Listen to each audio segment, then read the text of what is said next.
I don't consider myself like the preeminent expert or anything on this. I just am really passionate about sharing this information.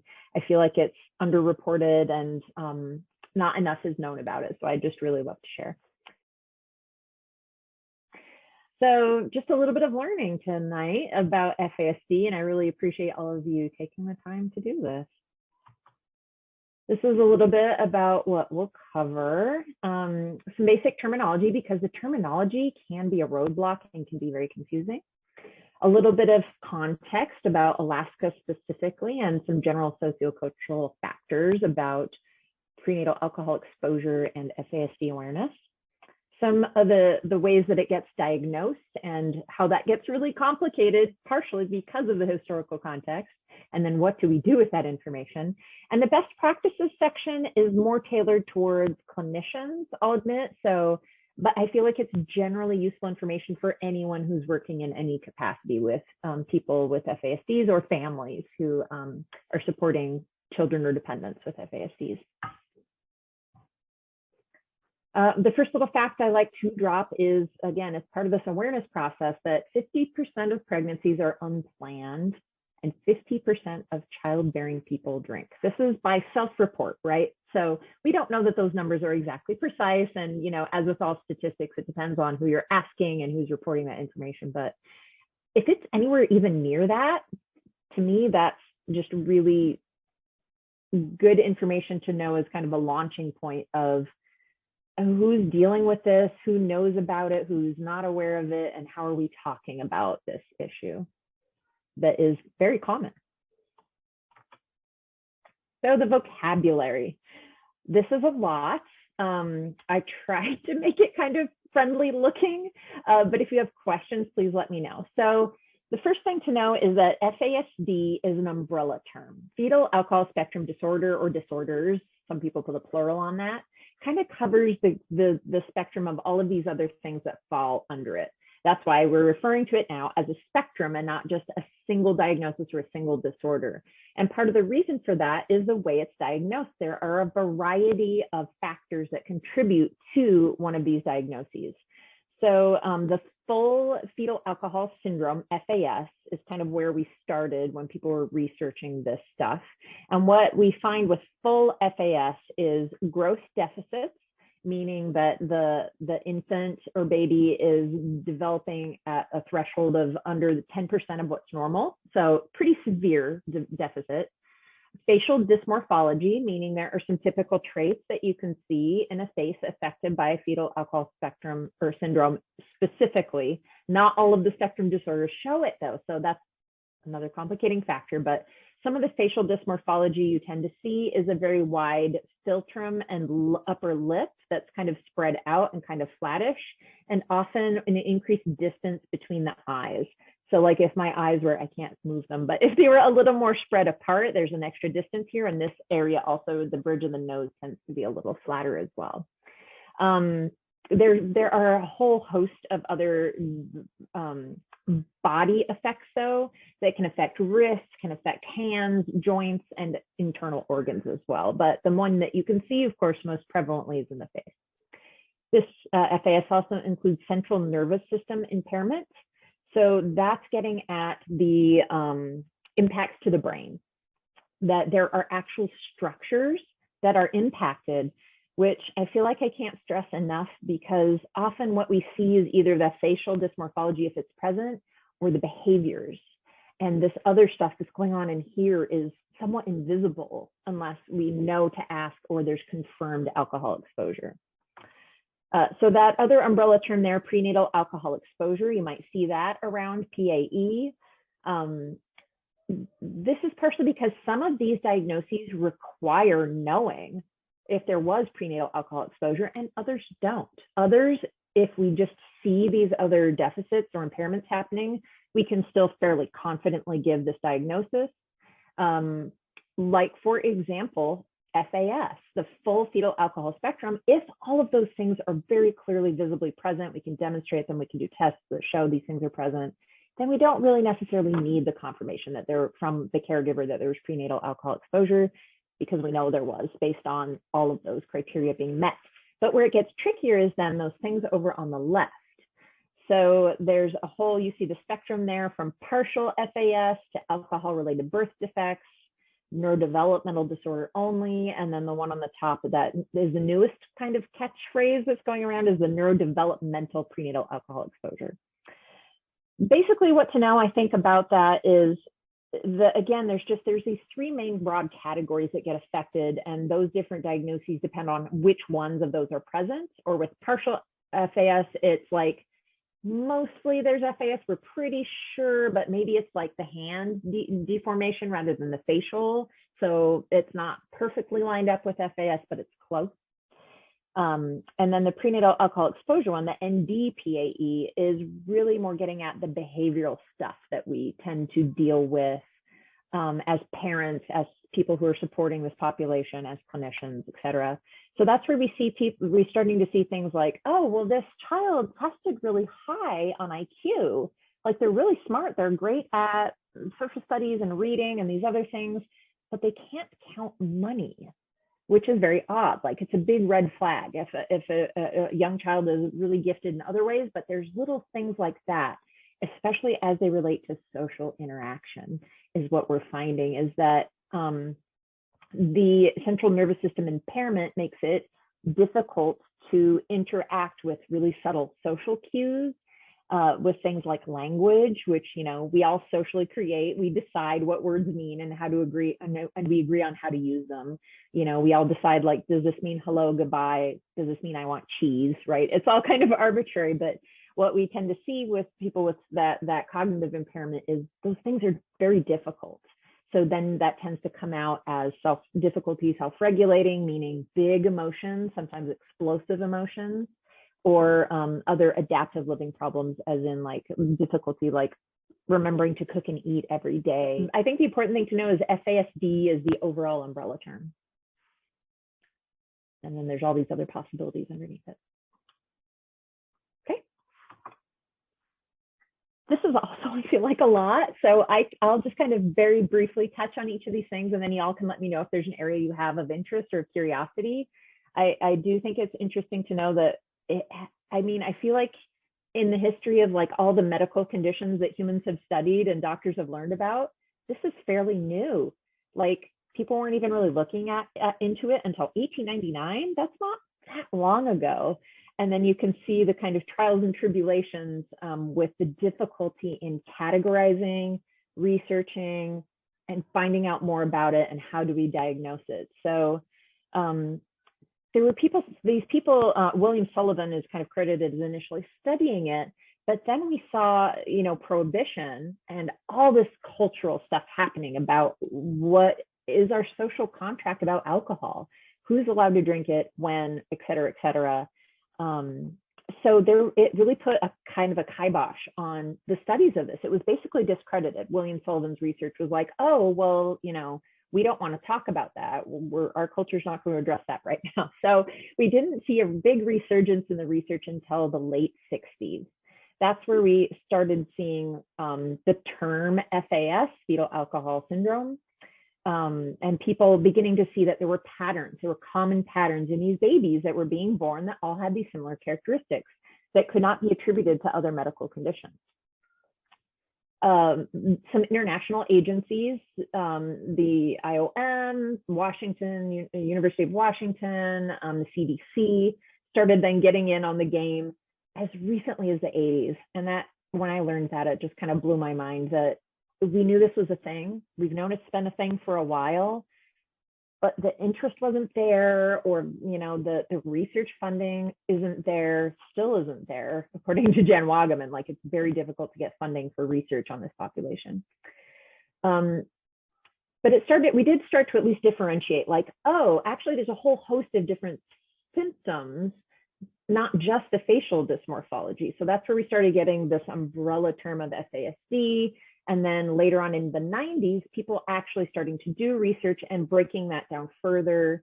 The University of Washington has this interesting 4-digit code system where each of those spots, 1, 2, 3, and 4, represents a different piece of the puzzle of FASD. And it's really interesting and useful in that, like, you can be like, okay, the facial dysmorphology is rated at what, a 2. the central nervous system impairment, we're going to rate it at an 8. And it gives you this lovely 4-digit code, but that's 256 possible combinations, which it's really fascinating, but like, what do you do with that? What does a parent do with that information? Okay, great. My kid's a 3307. Okay, now what?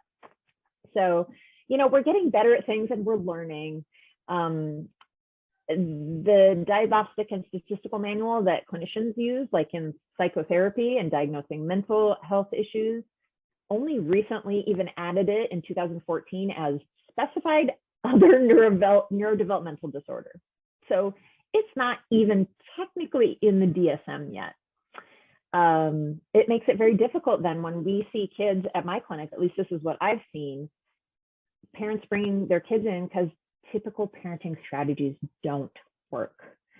When there's central nervous system impairment and all the connections that need to be made up there aren't in place, there's no amount of behavioral reinforcement you're going to be able to do necessarily to change the behavior that that parent's hoping to see in their kid. And it can be really hard to hear and learn that this is forever, that this is not something like ADHD that we can medicate, or a broken leg that you can, mend and put a cast on. It's a lifestyle change. And that I'm even feeling like a little bit teary when I say that, because like some of the first clients I had, this came up in discussion, and it was just so meaningful to me and so vulnerable. And how do we talk about this, and how do we learn to sit with it? Has been really impactful to me as a clinician to be able to go through that with people. So again, this is a lot, but again, I just wanted to provide some historical context to see like where have we come from, kind of where have we gone, and where are we heading with kind of the research and our understanding of FASD. Let's go on. So some specifics, getting more into the research and specifically in Alaska. We're all here in Alaska, right? Mostly in Anchorage, you said, right? Yeah. So it's fairly well known that there's a lot of alcoholism up here. Some of the reasons I learned that I didn't know about, kind of some of the genesis behind that, or some of the systemic problems behind that I didn't know, was that back in the gold rush days, people came up here, they were excited, they're like, yay, gold, let's do all this stuff, let's explore. They would pay locals in alcohol. I had never heard that before this class, and I could not believe it. But yeah, they have documents showing that that's how they would pay some of the local peoples that were trying to help support or that were looking for jobs. So alcohol became kind of a currency. It became socially reinforced as, well, this is just what we do. I have heard from several Native elders, particularly in like the Northwest regions, that I don't want to put words in their mouth, but what I feel like I learned from them and the way they talked about alcohol was that it's some of what tore so many families apart. That, often the men in the family would get lured away by the promise of a job, whatever, then they would get paid in alcohol. And then the family systems that were so important to that cultural survival started fraying or disintegrating. So again, just trying to share like personal stories I've heard too about how meaningful this stuff is and how important it is. I am not trying to say though that alcohol is like the problem. Often alcohol is a symptom, right, of something else going on in someone's life, that that living sober is very painful, or it can be that it's being used as a coping skill for something else. So, but how do we in society, how have we enabled that? I think is an important question, and specifically up here with how everybody just knows that it's a problem up here. And I think it's important to talk about and find language to talk about it and to understand some of these historical and sociocultural impacts. I was, I guess, not terribly surprised to learn that even though the prevalence, meaning how often we see FASDs diagnosed nationally, is 5%, it is 6.5% in Alaska specifically. Again, yeah, not great, but it's real, and it's something that's here. And we know also that it's underdiagnosed. So that 6.5% is probably not accurate. It's probably higher. And we know, in fact, that it's higher for kids involved in government systems such as Office of Children's Services or correctional facilities. I like this, that 11% are diagnosed early by age 6. What that means, and why I put early in quotes, is that, again, unless there's that really obvious facial dysmorphology, it can be hard to catch, because a lack of self-regulation, meaning having someone who has a really hard time controlling or managing their emotions and their feelings and their body states. Lots of 3-year-olds are that way, right? Lots of 2-year-olds. Tantrums are normal. So it's really hard to know, is this a normal kid tantrum, or is this a sign that there's something else going on? Is it a sign that there's brain impacts, neurocognitive effects? So the fact that 11% are kind of, they're like, oh, this could be FASD by age 6, means that a whole lot of other people are living a very long time not knowing that there's a very real medical reason why they're acting this way. And then 85% of children are misdiagnosed. We're going to talk about that a little bit more. I sent a chart that you can get access to, or if we have time, I can show it to you, about how the characteristics of FASDs overlap with disruptive mood dysregulation disorder, oppositional defiant disorder, ADHD, autism spectrum. There's so many things that overlap that also makes it very complicated to properly diagnose and then help support these people.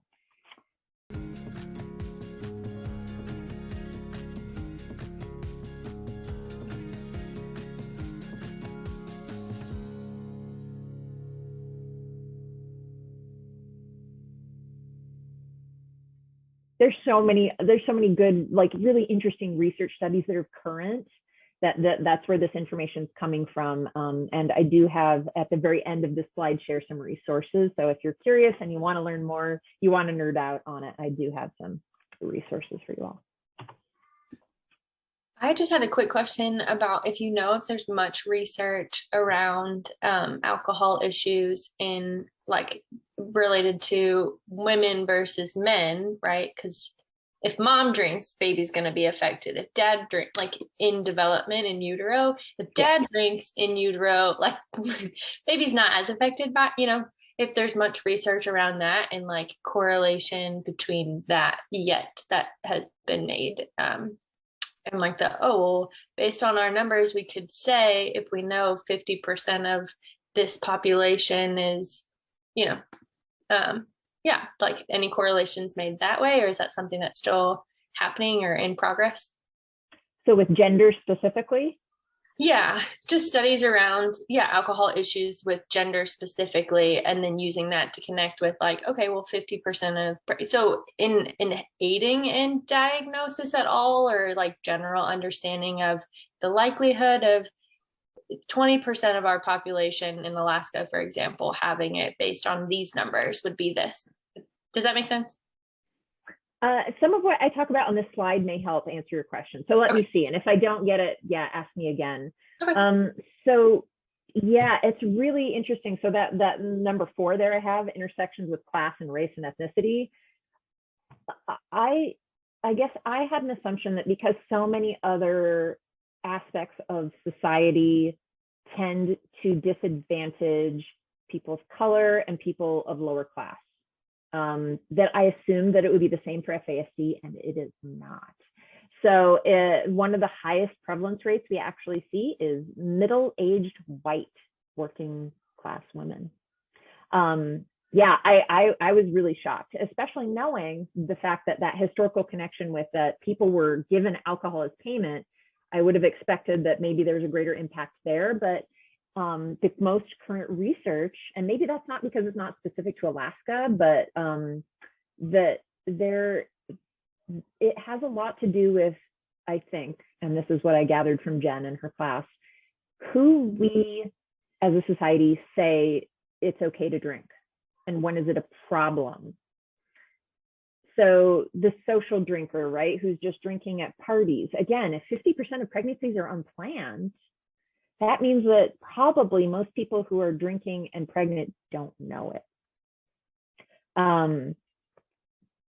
So that also has connections to then healthcare and healthcare access. Who has the access to healthcare control and family planning and all that stuff, and support also from family, support from a spouse. It's just so dense and layered and complicated. And there is current research coming out about that sort of stuff. So I don't know that I've seen anything that specifically tied, like, if a spouse drinks but they're not the one that gave birth, if there's a greater likelihood then that there might be some prenatal alcohol exposure. I think that's a really astute question, because we tend to we see things happen in family systems, right? It's usually not just one person. So I think that is a really good question. I don't know of a specific article about that, but I wouldn't be surprised if there was one. There's more and more coming out about that, about looking into this, like, again, this idea of just like, who do we view as being problematic alcohol drinkers, and who do we consider to be like addicted, and at what point? And, you know, is it okay if someone's like a fancy rich person? Like, do we care if they're drinking every day as much as we care about somebody who's like struggling with 3 jobs and they missed one, you know, their shift in the morning because they were hungover? I don't know. These are just questions I have. I wonder about that kind of stuff, especially because one of my other jobs, or my hats that I wear, is I teach a sociology class at UAS. So I'm always thinking about what is the larger system that's, you know, impacting all these things, for sure. In general, I feel like, and I think the literature reinforces this, the idea that there's just not a great awareness overall that one drink can result in an FASD. I am also a parent. I had a child. I don't feel like I ever got told that, or that I knew that. Like, I feel like, you know, you hear things like, oh, you shouldn't drink when you're pregnant, but I don't feel like anyone ever stopped and said, like, one drink, like, it's that serious. And the reason is because as soon as the little baby starts growing, right, it's growing systems. And the brain is one of the first things that starts growing, the brain and the nervous system. So at any point in the evolution and the growth, there will, you know, alcohol passes through the placenta, and the person who's pregnant and the infant share a bloodstream, right? They share that system. So I think it is filled with a lot. I put stigma and shame on here. Again, because a lot of people don't realize they're even pregnant right away, or they don't think they're drinking that much, or they don't realize that one drink can do irreparable damage. And I'm not trying to say that in a shamey, like judgmental way. I just am like, my mind is just blown when I learned this. I was like, oh, like, this is really serious. And why aren't we talking about this? Why isn't this a part of people's, like, when they're doing their pregnancy checkups? I don't think I ever got asked about it. And 2 of the clients that I work with on my caseload specifically, where I was doing their intake and I asked, you know, was there any known prenatal alcohol exposure? One of them said, Brighton, you're the first person that's ever asked me that. And their kid is 9. Yeah. Same. I was like, what? So I think, again, part of it's stigma, part of it's like shame in admitting, like, oh, I either made a choice and didn't realize I was pregnant. You know, I was drinking, didn't think I was pregnant, or I was having a really hard day and I had that one glass of wine, and now I wish I hadn't because now it's too late, right? So, man, those are tough conversations. So I hope if any of you are working with these people, that this just, if anything, this information, you know, just helps open your heart to, you know, empathy and understanding, so that we can have some of these hard conversations, so we can provide support. Speaking of which, number 5 there, that bullet point, lack of training. I went through a whole degree in psychology and then a whole master's degree in education and counseling. Not once was any of this mentioned. I had to go out of my way to take this specific graduate level course at UAS. And I just did it because I wanted to and I was interested. No one was forcing me to. It wasn't a requirement. Obviously, I feel very passionate. I'm like, everyone needs to know this, which is why I'm here sharing with you tonight. And then that other bullet point that I kind of mentioned already, the lack of funding. For some reason, FASD is just like, it's not the sexy thing. It's not like the thing that's bringing in the big research dollars. There's so much more funding for ADHD, autism spectrum, these other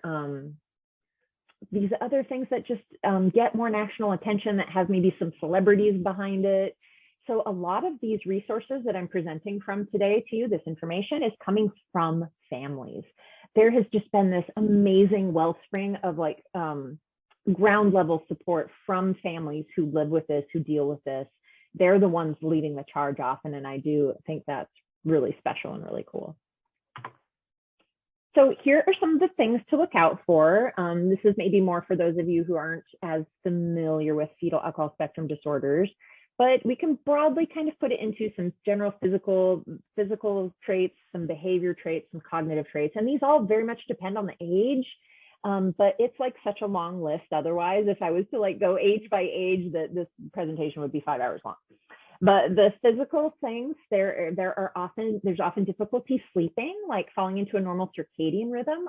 I didn't realize that was a thing, and that's more like with little ones. Same with the drooling and gasping. Again, it's things that are connected to the central nervous system. So your face, your heart, your lungs, and your stomach are all connected through the central nervous system. They might have fluctuating energy levels where they just get tired all of a sudden for no apparent reason. My 2 clients that I'm working with actively right now are often telling me like, I get home from school and I'm just so tired. I just have to sleep, and my mom doesn't want me to sleep, and I can't explain to her, I just need to sleep. I get it, yeah. There can be some fine and gross motor impairment. So meaning like there may be difficulty like handwriting, or there may be gross motor impairment where like throwing a softball, like big movements. And a lot of times it's that cross body. So like if I'm right and I'm trying to reach left, that might be really difficult. And again, it's a sign that there's something that's not as developed as typically as we would expect in the brain. Some of the behavioral things, these are probably the things that you might see most often. So I'll just kind of touch base on these and then I'll move on. Dysregulation, again, difficulty managing big emotions. Confabulation is just a fancy way of saying like when kids make up stories. So one of the signs, again, with FASD, and this is from a really cool book called by Chasnoff, Chasnoff, and it's in my references, but they don't process information the same way necessarily. And again, this isn't all FASDs, it's just some people with some versions of it, where you'll ask them a question, hey, did you just graffiti the bathroom?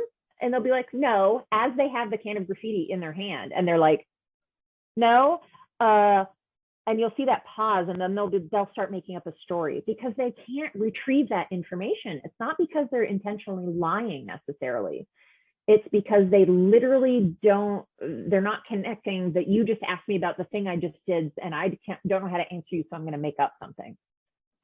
So that's confabulation. And that can be so frustrating to parents.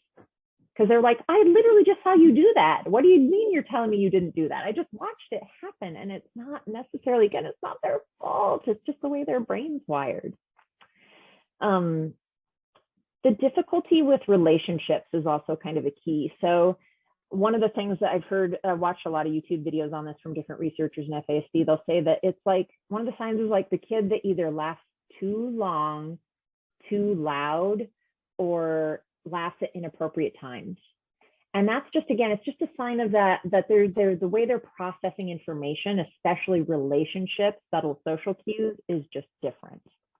So again, it's just the research on this is so new and it's so complicated and so stigmatized that we'll see misdiagnoses as these other things. And then the other thing that happens is they'll have fetal alcohol spectrum disorder of some type, and because they're treated differently, they have massive anxiety, or they get really depressed, or because they've had to struggle to interpret their senses in a different way, it can, maybe lead to some latent ADHD that maybe they were already genetically predisposed for. And then trauma is a big one. Difficulty concentrating, doing poorly at school, difficulty regulating themselves, all of these things are also trauma symptoms.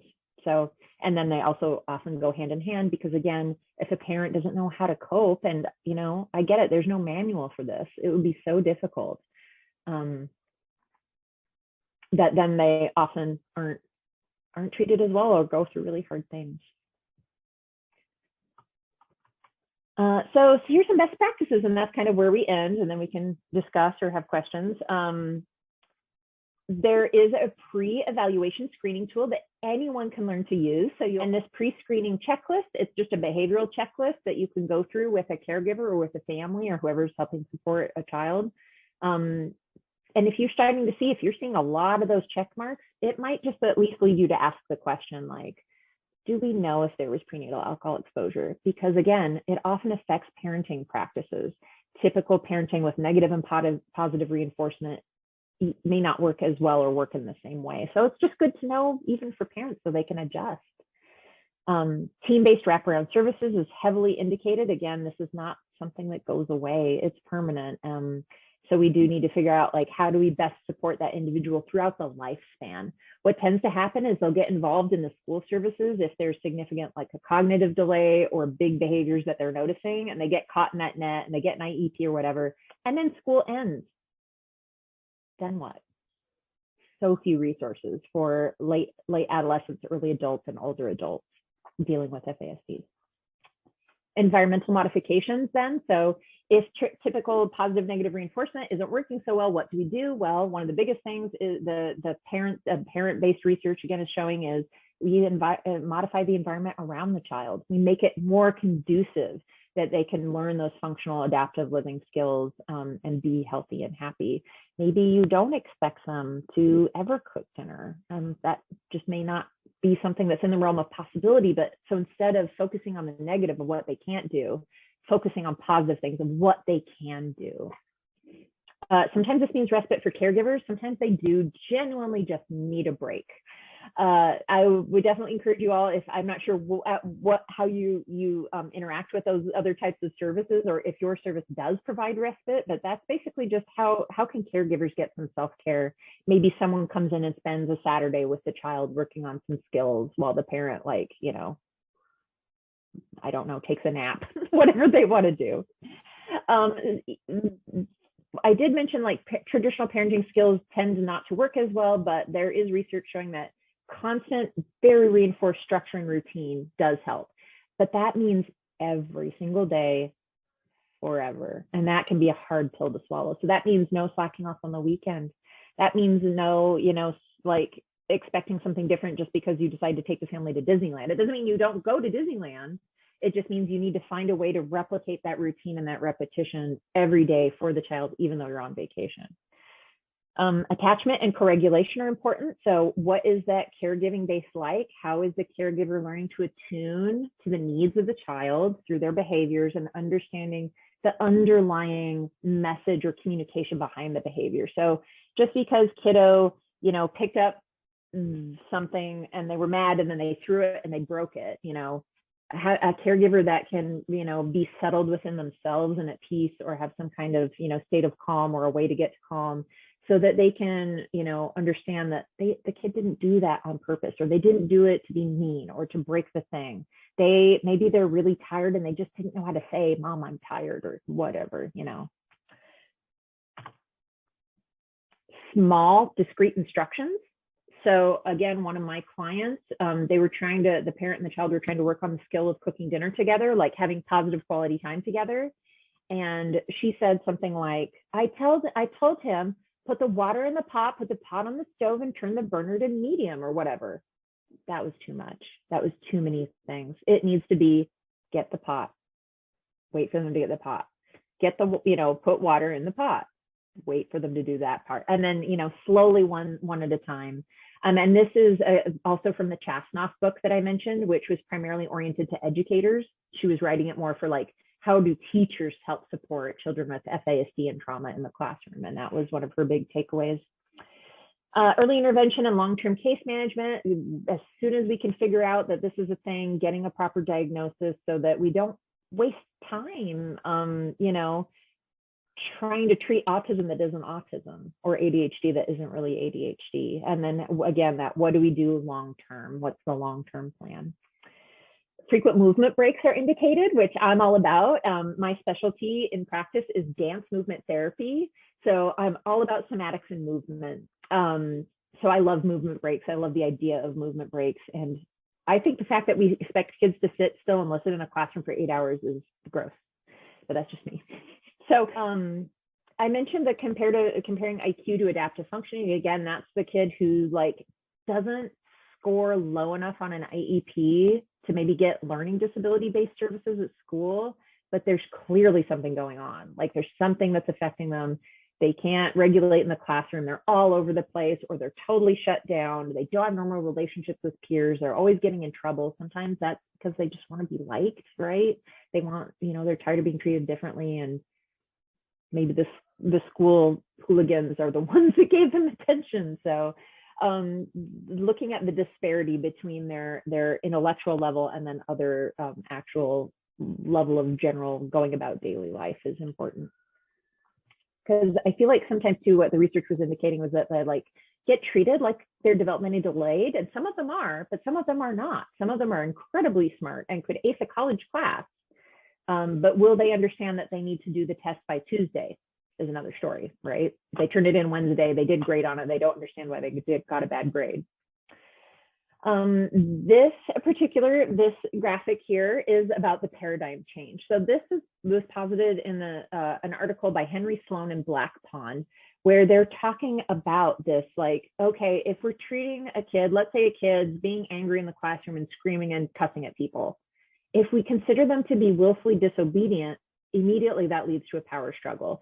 Whereas if we're looking at it more from like, oh, how is this an adaptive mechanism for that child that's how they learned to communicate their needs, or that's the only way they know to communicate their needs. Instead, then we can work on creating safer environments. We can work on becoming more trauma informed and have specific skill building that supports the child instead of punishment or calling them out and making them feel bad. And I'm not trying to say that sometimes kids aren't willfully disobedient, because I have a 7-year-old and that is a thing too. But again, it's that just slight repositioning of thinking, oh, there's something going on up here they can't control. They had no control. They didn't decide to become somebody affected by FASD. And they don't necessarily even know that that's going on. It's the wiring, right? It's the nervous system. This is how their body is telling them to respond. So having that empathy and that just slight tweak on things to look at it a slightly different way, I think can lead to a lot more possibilities.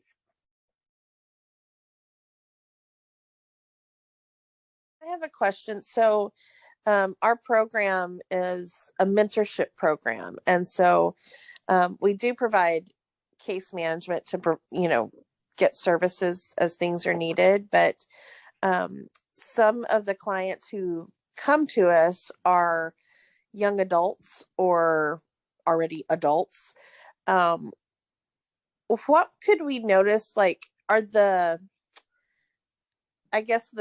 things that would manifest in them to make it clear beyond like facial things? Does it look the same in a kid as it would in an adult? That's my first question, I guess. Okay. And then second question to follow up to that is, if we have adults who haven't really been diagnosed or haven't been diagnosed properly, are there resources for adults to find support for these things as well? It seems like it's a lot of early intervention, which would be great. But, we work with survivors of trafficking and at-risk populations. And so just trying to figure out, okay, what are some other resources we might need to help more adult clients as well? Okay. Yeah, I'll need you to repeat the first part because now I'm focused on the second part. But the answer to the second question, I think some of these resources, like even just out there on YouTube, again, like I think for adult populations, it probably is going to be more of that, not the research coming down from the CDC, but the research coming up from the families and how, like, hearing stories of survival, like what they did, how they learned to cope. Now I just remembered the first part of your question. Yes. But I don't know that there's so little for them, like support groups. I would even start looking on places like Facebook and stuff to see if there's organically grown like support groups like that. It's so crazy because there's things like Al-Anon, right? And CODA and all those other support groups, and there's not a lot. And that was one of the hardest things to hear when I was learning this class too, is like, well, everyone was like, well, what happens when you're an adult? What happens if your caregivers die or you're separated from them or you're in foster care and then you're kicked out when you're 18? The answer is like, ... It's scary, I think. Yeah. The first part, does it look different in an adult and a kid? I would say for sure. I would think an adult who's learned survival skills, right? They've gotten to where they are, has probably learned to mask and hide things a certain way. And they've also learned to adapt the best they can to their environments. So they're going to have some innate skills. That's the great part, right? Humans are resilient. And so they've found some way to deal with their situation.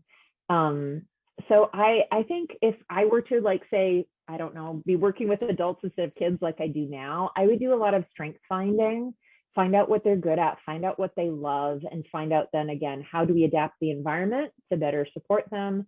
And yeah, try to maybe find some of those organic grown support groups that they might be able to access. The sad answer, though, it seems like, is there's not like a national organization that helps support people, adults living with FASD, which is scary and sad to me.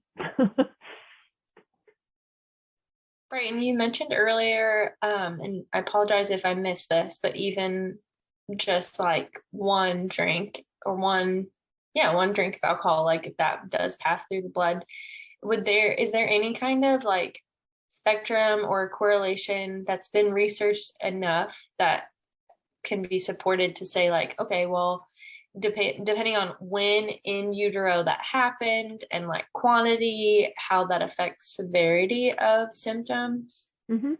Yeah, and I felt like that was getting too far into the weeds to put into this presentation, but it exists. Yeah, that is out there. It's not precise. We can't ever prove causation, right? Because there's so many other factors that could be influencing things. And just because, like, let's say two women of the same background, age, whatever, get pregnant at the same time, have a drink at the same time, is the same thing going to happen to both of those babies? No, probably not. So it's complicated, but there is research out there about like, oh, if there was more heavy drinking, that seems to be binge drinking seems to be much worse than like one single drink, or I drank twice, or even I drink like only on the weekends or something, like one drink on the weekends or whatever. There is very clear research that binge drinking is very, very harmful. Here's some of my references. There is a lot more research. I would say, if anything, that Chasnoff and Powell book, it's written in really friendly language,